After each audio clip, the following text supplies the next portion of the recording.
की रोहित तुझ्या झिपऱ्या वाढल्यात, जरा झिपऱ्या कमी कर.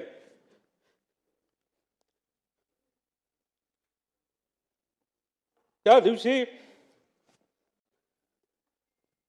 एक आदरांजली म्हणून तिथं मी माझे केस कापले. ते मला म्हणायचे तुझं जरा शारीरिक वजन वाढले, तू जरा शारीरिक वजन कमी कर पण राजकीय वजन वाढव. मी नुसतं म्हणायचो हो करतो, पण मी त्यांना शब्द देतो की माझी हेअरस्टाईल मी अशीच ठेवेल, शारीरिक वजन कमी करेल, राजकीय वाढवेल.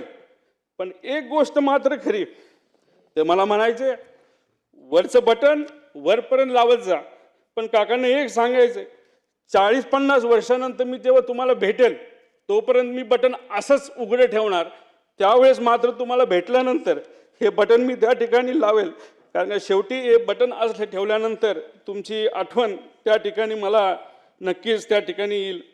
पण एक गोष्ट अजून आहे, 40-50 वर्षांनी जेव्हा अजित काकांची माझी भेट होईल, तेव्हा हा माझा लढा जो मी आत्ता त्या ठिकाणी लढत आहे आणि अख्खा महाराष्ट्र त्या ठिकाणी लढत आहे, तेव्हा अजित काकांसमोर ताट मानेले मी तिथं उभा राहील. आणि नक्कीच माझे काका माझ्या पाठीवर हात ठेवून म्हणतील लढलास बरं का.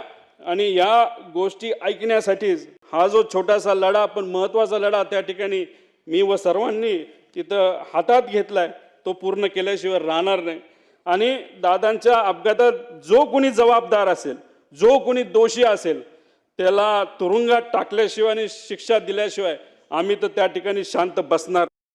मला ते म्हणायचे